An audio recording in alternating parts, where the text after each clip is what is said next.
Assalamualaikum guys, ketemu lagi dengan gua Puja Sari di channel Puja DS. Oh ya, sebagai informasi, nama channel gue udah ganti ya dari Kisah Abu Nawas menjadi Puja DS. Orangnya sama kok. Kali ini gue bakal bahas tentang 4 kisah hewan berjasa di zaman Nabi dan Rasul. Hewan merupakan salah satu makhluk ciptaan Allah. Di zaman para nabi, ada hewan-hewan yang memberikan isyarat sebagai bentuk kebesaran Allah Subhanahu wa Ta'ala. Ada beberapa kisah hewan yang berjasa terhadap para nabi. Bahkan beberapa hewan tersebut tidak hanya memberikan isyarat, tapi juga menolong nabi.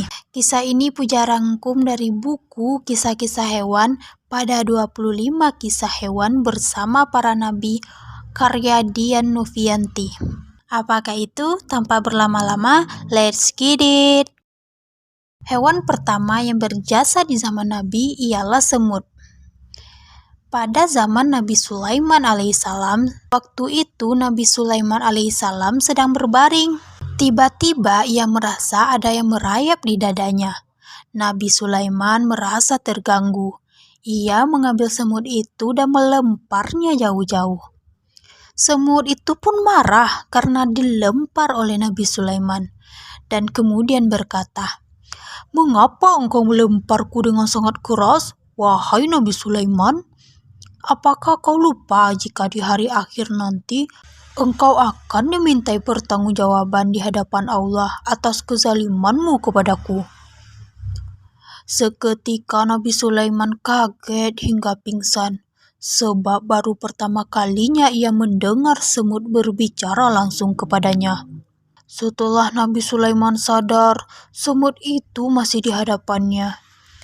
Ia meminta maaf kepada semut atas kezalimannya. "Maafkan aku, semut. Aku melemparmu karena aku kaget dan terganggu," ucap Nabi Sulaiman dengan rasa bersalah. Semut itu memaafkan Nabi Sulaiman, asalkan Nabi Sulaiman menjalani 3 syarat yang diberikan semut. Nabi Sulaiman menyanggupi dan bertanya, apa 3 syarat tersebut? Kemudian semut pun menyampaikan, yang pertama, engkau tidak boleh menolak apabila ada orang yang meminta pertolongan kepadamu. Orang yang meminta itu mengharapkan karunia Allah lewat tanganmu. Kedua, janganlah tertawa berlebihan karena akan membuat hati mengeras dan sombong. Yang ketiga, tolonglah siapapun yang butuh pertolongan, baik diminta ataupun tidak, ucap si semut. Kemudian Nabi Sulaiman mengangguk dan menyanggupi akan memenuhi 3 syarat yang diajukan semut. Kemudian akhirnya semut memaafkan Nabi Sulaiman. Nah, itulah guys kisah semut dengan Nabi Sulaiman. Oke, kita lanjut yang kedua, yaitu kisah ayam di dalam kisah Nabi Adam. Gimana ceritanya? Ketika Nabi Adam alaihissalam pertama kali turun ke bumi, suasana masih sangat gelap dan berbeda sekali dengan surga yang serba terang. Lalu Nabi Adam bertanya, "Bagaimana aku tahu kapan waktu ibadahku kepada Allah Subhanahu wa Ta'ala?" Mendengar permohonan Nabi Adam, Allah menurunkan seekor ayam jago ke bumi. Namun demikian, aku bukanlah makhluk yang baru diciptakan. Aku telah lama menjadi penghuni surga. Sebenarnya wujud asli dari ayam jago itu adalah malaikat adik yang bentuknya menyerupai ayam jago.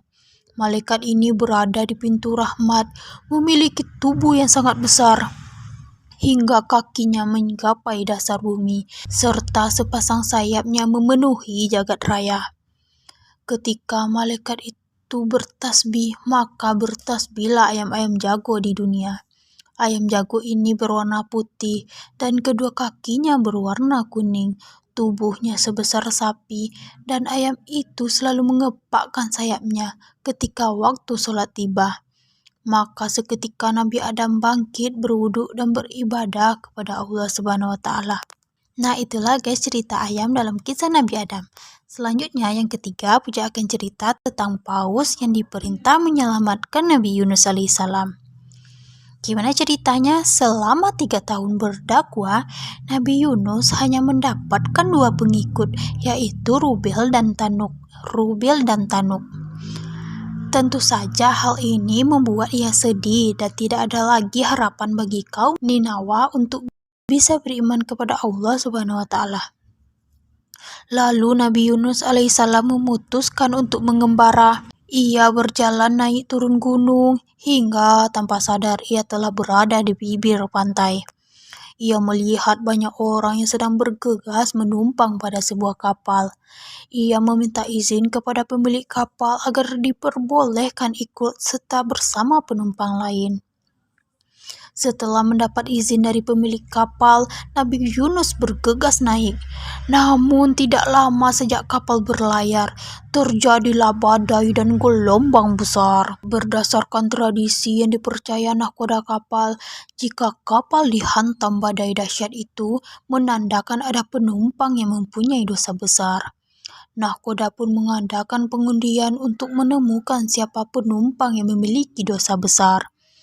Ternyata nama yang keluar adalah Nabi Yunus. Pengundian diulang 3 kali untuk memastikan penumpang yang akan dilempar ke laut. Nama Nabi Yunus terus keluar. Tersadarlah Nabi Yunus alaihissalam terhadap amarah yang diberikan Allah kepadanya. Beliau tak mengelak dan bertawakal kepada Allah, hingga akhirnya Nabi Yunus pun dilemparkan ke laut. Seketika setelah Nabi Yunus tersebut ke laut, kondisi laut menjadi tenang. Lalu Allah Subhanahu wa taala mewahyukan seekor ikan paus untuk menelannya. Seketika berada di dalam perut paus, Nabi Yunus alaihissalam bersedih dan memohon ampun atas semua dosa besar yang dilakukannya. Selama berada di dalam perut paus, ia selalu berdoa dan berzikir kepada Allah. Setelah 40 hari di dalam perut paus, Allah memerintahkan ikan paus untuk melepaskan Nabi Yunus ke daratan yang kering dan tandus. Di sanalah Nabi Yunus diberi karunia makanan oleh Allah Subhanahu wa taala. Oke, cerita yang ketiga udah selesai. Kita masuk cerita yang keempat. Ini yang terakhir ya guys. Yang keempat adalah cerita ular di dalam kisah Nabi Musa. Gimana ceritanya? Pada suatu ketika Nabi Musa diminta Fir'aun untuk menunjukkan kekuasaan Allah yang ia sembah dengan melawan 7 penyihir sekaligus. Para penyihir melempar tongkat mereka masing-masing. Dari satu tongkat keluar banyak ular. Saking banyaknya, ular tersebut saling tumpang tindih. Tibalah giliran Nabi Musa melemparkan tongkatnya. Sebagaimana dilakukan penyihir-penyihir Fir'aun, tongkat Nabi Musa berubah menjadi ular yang sangat besar. Ular tersebut memiliki kaki dan taring yang sangat tajam. Ular Nabi Musa seketika menelan semua ular para penyihir tanpa tersisa satupun. Seketika para penyihir tahu apa yang dilakukan Nabi Musa bukan sama sekali sihir, meskipun terlihat mirip karena tongkat mereka sama-sama berubah menjadi ular. Namun ular dari tongkat Nabi Musa berbeda. Setinggi apapun ilmu sihir tidak akan mampu menandinginya. Para ahli sihir akhirnya bersujud dan mengakui Tuhan Nabi Musa alaihissalam. Para penyihir telah beriman kepada Allah dan memohon ampun atas segala kesalahan yang telah mereka perbuat. Wallahu a'lam. Selesai. Itulah 4 kisah hewan berjasa di zaman Nabi dan Rasul. Terima kasih ya sudah mendengarkan. Jika ada salah kata mohon dimaafkan ya guys. Jangan lupa like, subscribe, and comment ya guys. Puja sudahi dengan assalamualaikum. Jangan lupa kembali.